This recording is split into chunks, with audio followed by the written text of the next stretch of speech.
Hola a todos, bienvenidos de nuevo con nosotros en otro episodio de Militar Tech Zone.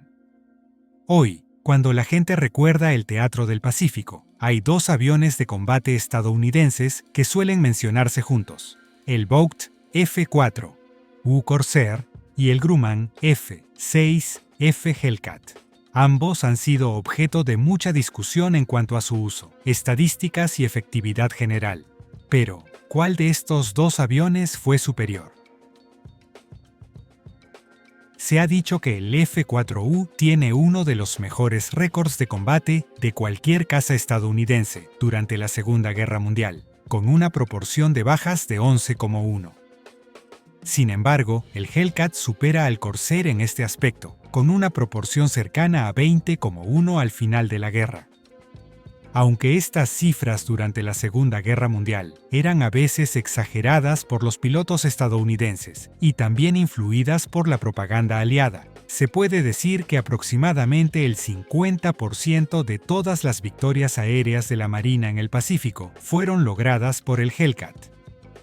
Según los registros de la Marina de los Estados Unidos, el Hellcat superó al A-6M0 con una proporción de 13,1, al Ki-84 Hayate con 9,1 e incluso logró superar al infame J-2M Raiden con 3,1. La misma Marina observó que, en comparación con el Corsair, el Hellcat tenía una tasa de bajas similar, pero una menor tasa de pérdidas por misión.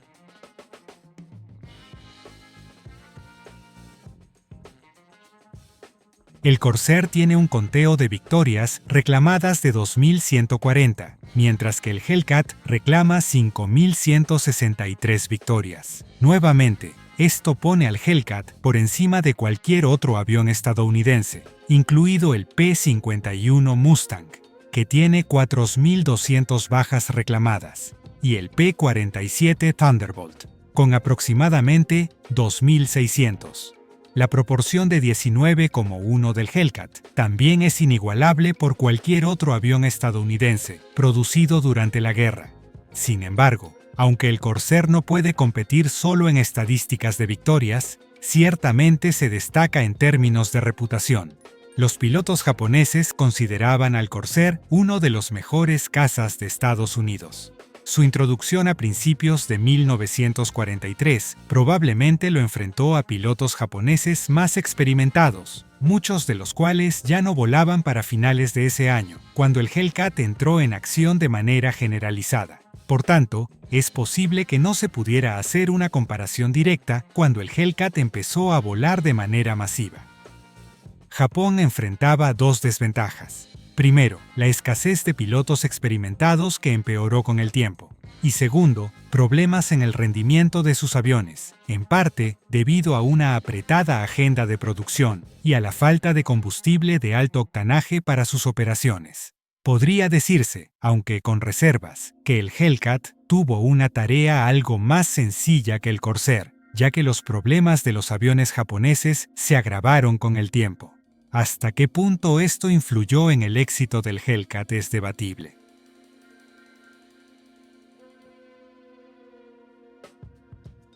Durante la guerra, ambos aviones volaron un número similar de misiones, con el Hellcat realizando 66.000 y el Corsair 64.000. Hay consideraciones importantes aquí. Solo el 15% de las misiones del Corsair fueron realizadas desde portaaviones, mientras que el Hellcat fue mucho más utilizado en operaciones desde portaaviones. Esto se debió a las dificultades que el Corsair experimentaba al aterrizar, lo cual se discutirá más adelante. Esto llevó a que la Marina de los Estados Unidos prefiriera el Hellcat cuando llegó, mientras que el Corsair fue asignado al Cuerpo de Marines. Esto generó otra tendencia. El Corsair se convirtió en el principal avión de ataque a tierra en el Pacífico, siendo responsable de lanzar el 70% de todas las bombas atribuidas a cazas. Un punto importante a tener en cuenta es que ambos aviones estaban propulsados por el mismo motor radial, el Pratt & Whitney R2800 Double Wasp. Este motor fue considerado un éxito y también se utilizó en el P-47 Thunderbolt.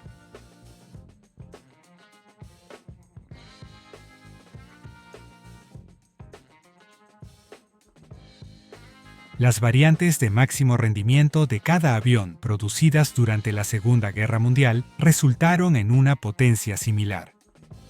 El F-6F5 tenía una potencia de 2.200 caballos de fuerza, con inyección de agua, parcialmente basada en tecnología obtenida de ceros japoneses capturados. Por su parte, el F-4U-4 producía 2.100 caballos de fuerza con inyección estándar y 2.450 caballos de fuerza al usar una mezcla de agua y alcohol. En cuanto a la capacidad de ascenso, los dos aviones mostraban algunas diferencias interesantes según las variantes. Las pruebas de rendimiento del Hellcat mostraron una tasa de ascenso consistente de 2.600 pies por minuto o 790 metros por minuto, aunque se afirma que variantes posteriores podrían alcanzar hasta 3.400 pies por minuto o 1.040 metros por minuto. En contraste, las primeras versiones del Corsair tenían una tasa de 2.900 pies por minuto o 885 metros por minuto, mientras que los F-4U-4 de finales de la guerra podían ascender a 4.400 pies por minuto o 1.340 metros por minuto, superando notablemente al Hellcat en este aspecto. El techo operativo de ambos aviones era relativamente similar, con el Corsair alcanzando los 41.000 pies o 12.500 metros y el Hellcat los 37.500 pies o 11.430 metros en minuto. En otros aspectos de rendimiento, ambos aviones eran similares. Ambos lograban tasas de giro comparables, con un rendimiento máximo a altas velocidades, aunque a bajas velocidades presentaban dificultades. Lo mismo ocurría con la tasa de alabeo.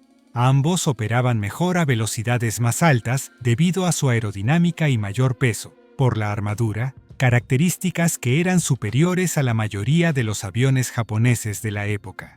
Esto fue notado por la Marina, que entrenaba a los pilotos de ambos aviones para que obtuvieran una ventaja de altitud y velocidad antes de enfrentarse a los aviones enemigos. Si se lograba esta ventaja, los cazas japoneses como el Zero no podían competir. Sin embargo, esta ventaja se perdía por debajo de las 200 millas por hora o 320 kilómetros por hora, por lo que se enseñaba a los pilotos a no enfrentarse a los Zero, a menos que tuvieran suficiente velocidad o altitud, ya que los Zero eran superiores a baja velocidad. En cuanto a la velocidad pura, el Corsair tenía una ventaja notable sobre el Hellcat. El F-4U-4. Corsair podía alcanzar 446 millas por hora o 720 kilómetros por hora, mientras que el F-6F-5N se cronometró a 395 millas por hora o 640 kilómetros por hora en una prueba. De todas las estadísticas de rendimiento, esta es la más debatida, ya que algunos creen que hubo sesgo a favor del Corsair al medir la velocidad aérea, o que los métodos utilizados influyeron en que el Hellcat mostrara una menor velocidad general. Sin embargo, varias pruebas realizadas por diferentes entidades a lo largo de la guerra reconocieron consistentemente la ventaja en velocidad del Corsair, incluso cuando ambos aviones estaban ajustados a la misma potencia. Aquí encontramos una diferencia notable entre los dos aviones. El F-4U podía recorrer hasta 1.600 kilómetros, mientras que el F-6F-5 Hellcat podía volar hasta 2.400 kilómetros. Por supuesto, el alcance de ambos aviones podía extenderse con tanques externos. Uno de los puntos más diferenciadores, según los testimonios de los pilotos, era la facilidad de manejo. Muchos pilotos informaron que el F-4U era un avión difícil de manejar en vuelo, algo inestable, y los despegues y aterrizajes eran más complicados.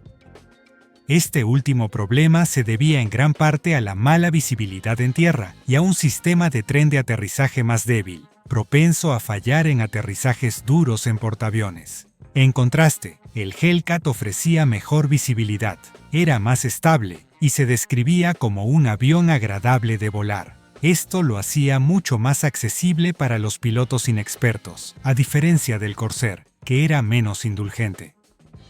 A pesar de esta retroalimentación, cuando se les preguntó a los pilotos de la Marina y el Cuerpo de Marines de Estados Unidos, en la encuesta de la Conferencia de Cazas de 1944, cuál era su avión preferido, eligieron el Corsair. Sin embargo, es probable que los equipos de mantenimiento prefirieran el Hellcat, que requería considerablemente menos mantenimiento y era más fácil de reparar cuando era necesario. Este pudo haber sido otro factor clave para que la Marina priorizara el Hellcat sobre el Corsair. Independientemente de la competencia, se puede decir que ambos aviones ocupaban un lugar similar dentro del arsenal estadounidense. Pero, ¿cómo se desempeñaron estos aviones frente a sus equivalentes enemigos? Hubo varios cazas japoneses capaces de dar buena pelea al Corsair y al Hellcat, pero dos oponentes destacados en el Pacífico merecen mención. El JR-2M Raiden, un formidable interceptor ligero de corto alcance, que podía alcanzar más de 410 millas por hora o 660 kilómetros por hora por encima de los 16.000 pies o 4.900 metros, y el N-1K Shidenkai, una variante terrestre de un caza naval, que fue reconocido por los aviadores estadounidenses como uno de los mejores cazas japoneses. Mientras que el Hellcat se retiraría después de la guerra, el Corsair seguiría en servicio durante la Guerra de Corea, en un rol de ataque a tierra, operando a bajas altitudes. Por lo tanto, aunque se podría decir que el Hellcat superó al Corsair durante la Segunda Guerra Mundial, el Corsair vería combate una vez más, medio siglo después. Todavía se debate si el Hellcat podría haber superado al Corsair si se hubiera mejorado y mantenido en servicio después de la guerra. El Hellcat logró una porción masiva de las bajas aéreas totales de los cazas estadounidenses en el Pacífico, pero se le negó al Corsair la oportunidad de cumplir más misiones de combate aéreo al ser relegado a más salidas de bombardeo. Sea cual sea el caso, estos dos extraordinarios aviones, con sus propias fortalezas y debilidades, cumplieron con creces su propósito. Se podría decir que, en términos generales, el Corsair y el Hellcat estaban igualados. Bueno, eso es todo por hoy.